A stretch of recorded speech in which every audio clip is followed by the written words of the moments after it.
As garantias de segurança devem funcionar como o Artigo 5 da NATO.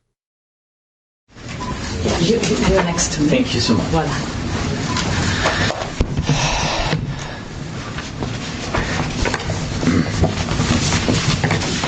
Good afternoon and welcome to the Commission's press room.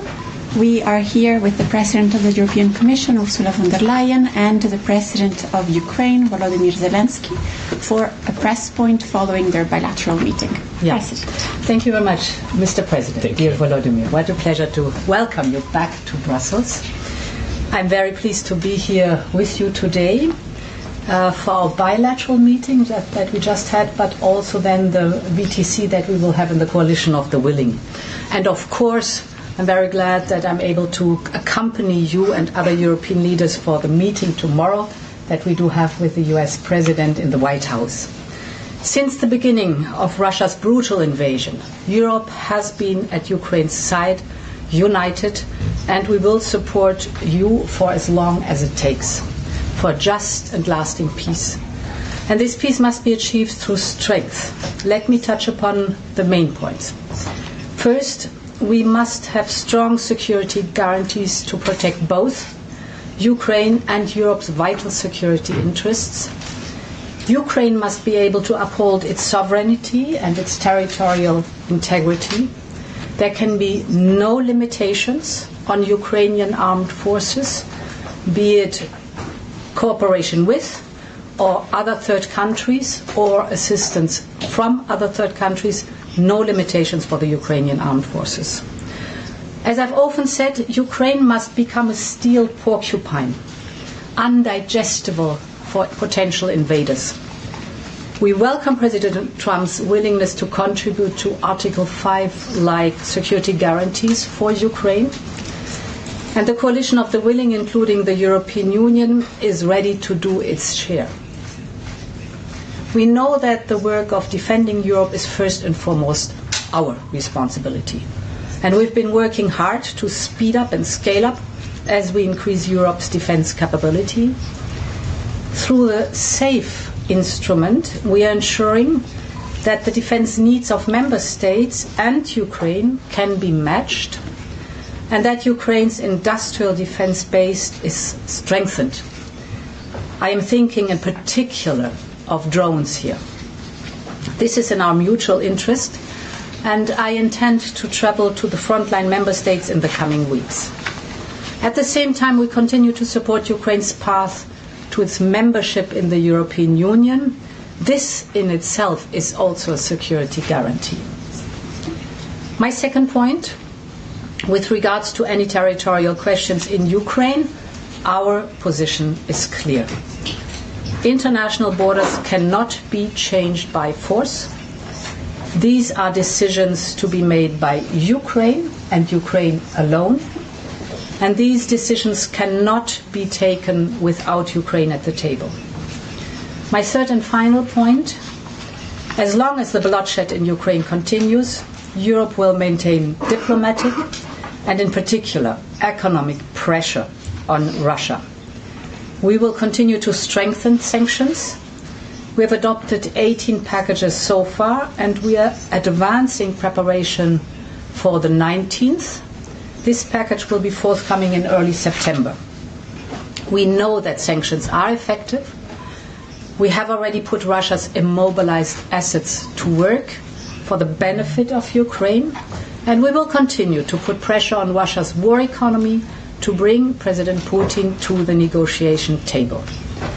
We're working with you, Volodymyr, and President Trump in this sense, and we will discuss all these topics and others in our joint meeting at the White House tomorrow. These are challenging times. Only Ukraine can choose its own destiny, but Ukraine can always count on Europe. Thank you so much. Thank you so much. Thank you so much, dear Ursula. Thank you for your support.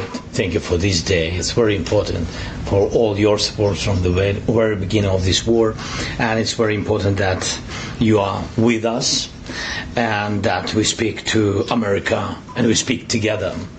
And it's important that Washington is with us, and today in several formats we are deciding what we are going to discuss in Washington. Dear journalists, it's crucial that Europe is as united now as it was at the very beginning, as it was in 2022, when the full-scale war began. This unity really helps to reach real peace, and it must stay strong. First, we have to stop the killings. Putin has many demands, but we do not know all of them. And if there are really as many as we heard, then it will take time to go through them all. It's impossible to do this under the pressure of weapons. So it's necessary to cease fire and work quickly on a final deal. We'll talk about it in Washington. Putin does not want to stop the killing, but he must do it. Second, we need real negotiations, which means they can start where the front line is now. The contact line is the best line for talking, and Europeans support this. And we thank everyone. Russia is still unsuccessful in Donetsk region. Putin has been unable to take it for 12 years, and the constitution of Ukraine makes it impossible to give up territory or trade land. Since the territorial issue is so important, it should be discussed only by the leaders of Ukraine and Russia at the trilateral Ukraine, United States, Russia. So far, Russia gives no sign that trilateral will happen, and if Russia refuses, then new sanctions must follow. Third, it's important that America agrees to work with Europe to provide security guarantees for Ukraine, and we are very thankful to the United States and to the President for such signal, and therefore for everyone in Europe. This is a significant change, but there are no details how it will work, and what America's role will be, what Europe's role will be, what the EU can do. And this is our main task. We need security to work in practice, like Article 5 of NATO, and we consider EU accession to be part of security guarantees. And we have heard from President Trump that America and Putin see it the same way. So we talked about the EU accession negotiations. There can be no division between Ukraine and Moldova. That would simply be a very bad move to my mind, and if such a division takes place, it will automatically mean that Europe is divided on Ukraine, that Europe does not have a common and strong position on guarantees. Many in Europe see that vision will only make things worse.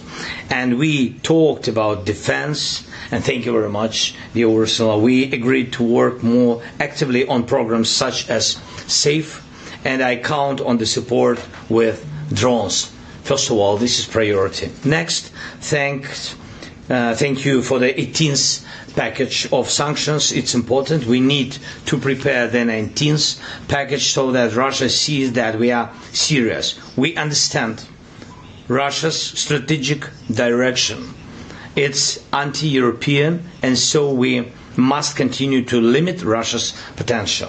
Finally, we talked about the support of Ukrainian children in schools, and we have a school meal program, and it's an important program that ensures that children from every family in wartime at least receive security and receive a normal hot meal.